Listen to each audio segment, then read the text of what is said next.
আমরা এই মসজিদ ইমাম সাহেব রাখি, এই দুইটা কথা হয়েছে হুজুর একটা মসজিদ জানা যায় না, দুইটা তর্ক হয়েছে হুজুর বাদ বিদায়। কারণ সমস্যা তো নাই, হুজুরকে দিয়ে দিয়েছি আজকে নোটিশ দিন মধ্যে ও মসজিদে ইমাম রাখবে 10 জন হাজির, 10-15 জন হাজির হয়ে যাবে, যে তখন আমি যাচাই বাছাই করে রাখি। ওই বাংলা একটা প্রবাদ আছে, অনেক কমিটি বলে, কিছু কিছু নিমু খারাপ কমিটি আছে, তারা বলে যে হাত ছেড়ে কাকের অভাব হয় না। তাদের কথা হচ্ছে মসজিদে তো আছে, ইমামের অভাব হবে না, একজন ব্যক্তি হয়েছে।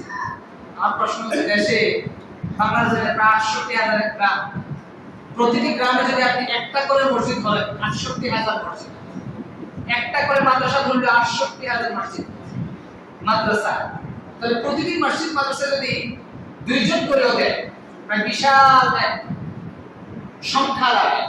তাহলে ওই সংখ্যাগুলো তারা যদি মৃত্যু পর্যন্ত থাকুক বা তাদের প্রত্যেকের একটা ভুল আছে, প্রতিটি মানুষ ভুল করে, আপনি এবার আমি করি, আমি যে একেবারে যদি গল্প খুশি কথা না, আমার কোনো অবশ্যই আছে, কিন্তু আমারও আপনি আসবেন গোপনে যে হুজুর আপনার অনেক ভুল আছে, আপনি যদি সংশোধন না করেন আমাদের কিছু করার থাকে না, আমরা অন্য হুজুর দেখতে বাধ্য হব।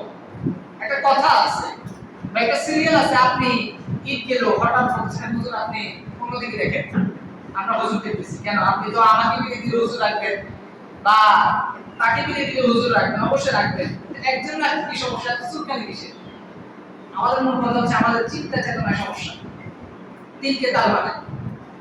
এখন আমাদের মূল যে কাজটা হতে হবে, আমরা যতদিন পর্যন্ত ওলামায়ে কেরামকে সম্মান দিতে পারবো না, প্রতিটি স্থান ওলামায়ে কেরামের স্থান করে দিতে পারবো না, ততদিন পর্যন্ত আমরা এখন অনেকে ছেলে সন্তানকে আলেম বানানোর জন্য চেষ্টা করে। প্রশ্নটা আলেম হয় না কেন? আমি যদি কথা বলে শেষ করে দিব, প্রশ্নটা আমরা আমার ছেলে হোক নিয়োগ আমি মাদ্রাসায় দিই, পড়াশোনার জন্য দিই, আলেম বানানোর জন্য দিই, কিন্তু সে আলেম হয় না। অসংখ্য আলেম সমাজে আছে, আলেমের ছেলেও কিন্তু আলেম হয়, কিন্তু আমার সন্তান কিন্তু আলেম হয় না।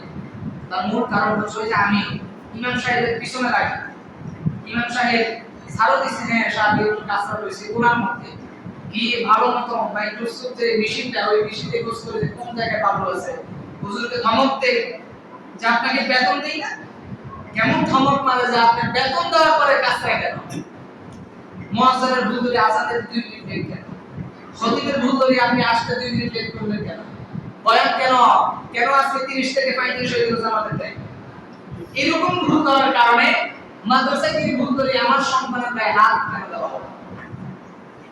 এমনও মসজিদ আছে শিক্ষকের গায়ে পর্যন্ত হাত দিয়েছে, আদব মাদ্রাসা কাটছিয়ে।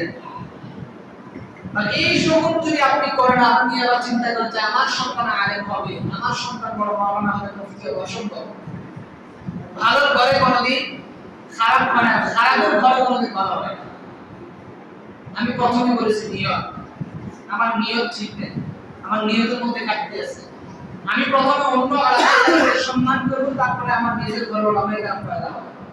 আমি যদি অন্য ওলামায়ে কেরামকে সম্মান করতে না জানি, আমার কথা হচ্ছে সে আলেম একেবারে ফকির হোক, তার পাঞ্জাবি একদম ছিঁড়া, আপনার সামনে একটা পাঞ্জাবি ছিঁড়ে একটা বানিয়ে দিন, তাও তো সমস্যা নেই, কিন্তু আপনার পাঞ্জাবি ছিঁড়া গরিব করে আপনি একদম সুতাচ্ছিন্ন করে, আপনি কি মনে করেন আপনি সবচেয়ে সম্মানিত?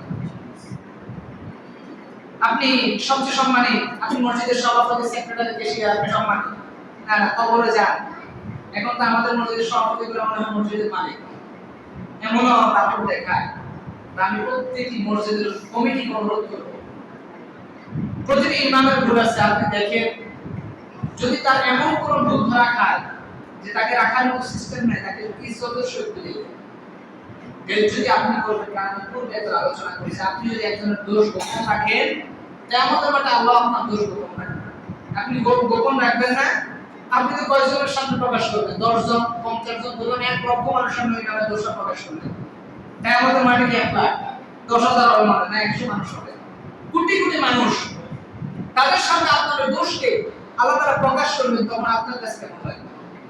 তো অনুরোধ করব প্রত্যেকটা সেক্টরে, প্রতিটি মসজিদে কমিটিতে অনুরোধ করব যে আপনার মসজিদে ইমাম রাখবেন, একজন রাখবেন, ওই একজনকে সে তার রিজিক যতদিন আছে আপনি চেষ্টা করবেন তার মৃত্যু পর্যন্ত রাখার জন্য।